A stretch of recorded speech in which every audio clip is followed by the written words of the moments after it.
Assalamualaikum warahmatullahi wabarakatuh. Terima kasih Bu Nuril sudah meluangkan waktunya malam ini. Ada yang ingin saya bicarakan Bu dengan jenengan. Waalaikumsalam warahmatullahi wabarakatuh. Oke Bu, silahkan. Tapi obrolannya sebentar saja ya, sekitar 10-15 menit. Apa nih yang ingin Ibu bicarakan malam ini? Gini Bu, saya ingin meningkatkan kompetensi saya dalam mengkondisikan kelas. Sebab saya kurang bisa atau belum bisa memecahkan atau mengkondusifkan kelas yang saya ampu Bu. Karena terkendala jumlah murid yang sangat banyak. Oh gitu ya. Jadi murid-murid Ibu sulit dikondisikan karena terkendala jumlah murid atau melebihi batas kuota dalam satu kelas. Selain itu ada apa lagi Bu? Banyak sekali Bu siswa yang gaduh sebab kalau kondisi kelas tidak kondusif karena terlalu banyak murid, maka salah satu sisi dari kelompok siswa yang lepas dari pandangan saya, mereka itu membuat kegaduhan dan membuat aktivitas sendiri karena terlalu banyak jumlah siswa yang ada di kelas yang saya ampu itu Ibu. Oh begitu. Dalam obrolan kali ini, apa sih yang ingin Ibu dapatkan dari saya? Saya ingin tahu bagaimana cara yang efektif untuk menciptakan kelas yang kondusif dan menyenangkan bagi siswa yang saya ajari itu, Bu. Oke, supaya kelas Ibu tetap terkendali dalam pembelajaran atau proses KBM, meskipun dengan jumlah murid yang sangat banyak atau melebihi batas, begitu ya? Ya, Bu, betul. Oke, kalau dari pengamatan saya, kelas yang dikatakan kondusif itu seperti apa sih, Bu? Menurut saya, kelas kondusif itu dikatakan kondusif itu suatu yang sangat penting dalam proses pembelajaran mengajar karena berhubungan dengan ketercapaian prestasi belajar siswa nantinya. Semakin kondusif situasi belajar mengajar, maka semakin optimal pula hasil pembelajaran siswa dan siswa merasa senang selama mengerjakan tugas dan akan aktif bertanya ketika mereka tidak mengerti akan penjelasan saya. Oke, jadi aktif di kelas, sering bertanya terhadap guru, rajin mengerjakan tugas. Lalu selain itu apa lagi, Bu?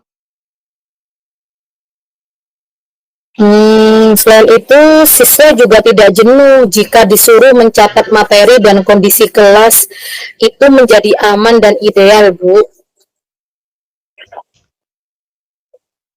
Oh, begitu.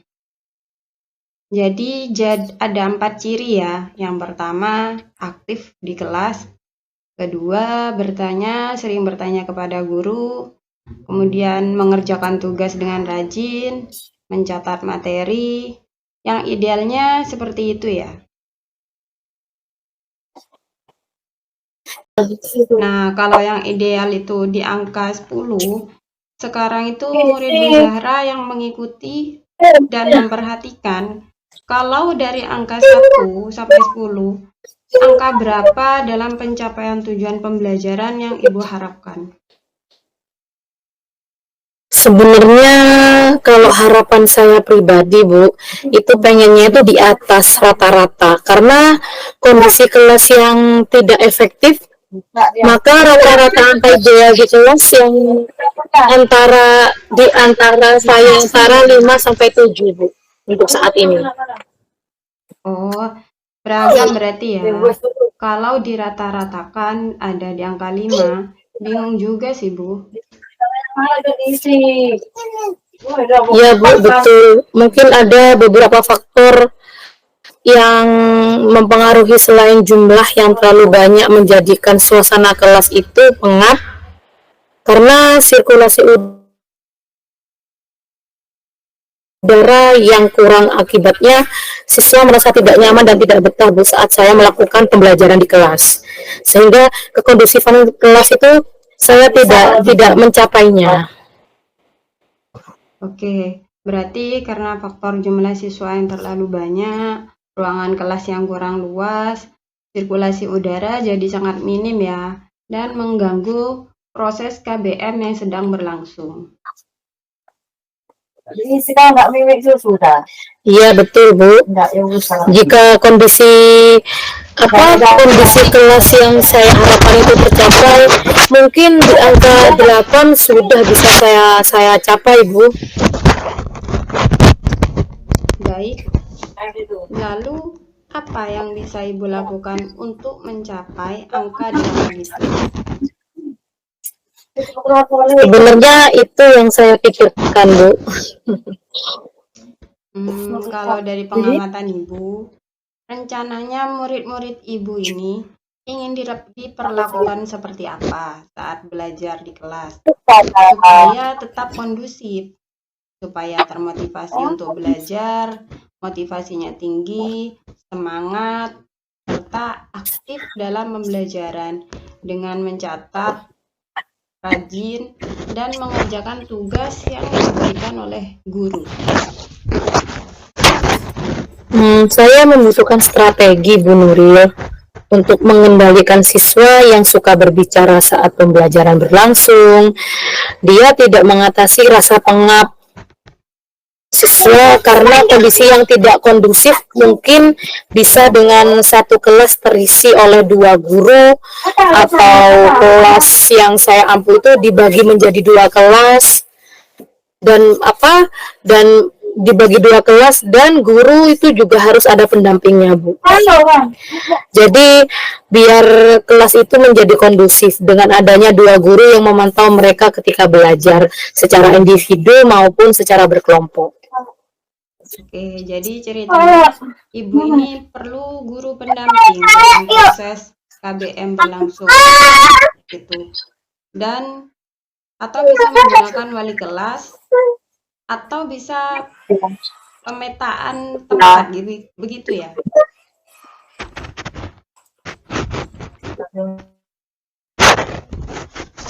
Jadi kemungkinan yang dapat Ibu lakukan dalam waktu dekat ini yang mana, Bu?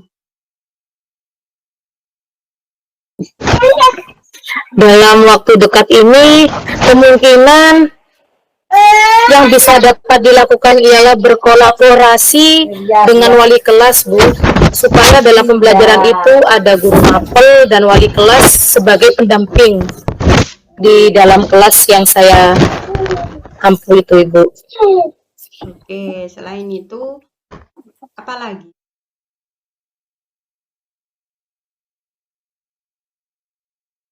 Nah, kalau untuk ruangan Bu, perlu didiskusikan terlebih dahulu dengan kepala sekolah dan pemangku yayasan yang ada di instansi saya mengajar. Karena penambahan ruangan itu kan banyak yang harus dipertimbangkan terkait dana, terkait perekrutan guru baru, seperti itu Ibu. Oke, jadi akan Ibu ya mungkin minggu-minggu ini Bu yang akan saya lakukan, namun lebih cepat lebih baik Bu. Siapa yang dapat membantu Ibu dalam hal ini untuk melakukan aksi praktek baik ini? Para wali kelas atau penambahan guru Bu, atau bisa juga ngambil dari guru piket, akan bisa membantu saya dalam mengkondisikan kelas. Baiklah. Jadi malam ini Bu, kita sudah ada di penghujung coaching. Dari obrolan kita dari awal hingga akhir ini, Ibu menyimpulkan apa yang Ibu dapatkan dari obrolan kita malam ini? Saya memiliki gambaran untuk strategi pemecahan masalah yang saya hadapi. Seperti itu, Ibu. Oke, kalau begitu kita ketemu lagi minggu depan ya. Saya ingin mendengar cerita Ibu setelah berkoordinasi dengan rekan sejawat Ibu, dengan para wali kelas, dengan pemangku yayasan, bagaimana hasil dari praktek rencana Ibu ini berjalan dengan baik atau tidak, dan tercapai apa tidak kondisi kelas yang Ya, Bu, terima kasih, Bu, atas waktunya. Mohon maaf sebelumnya ya, Bu, ya. Assalamualaikum.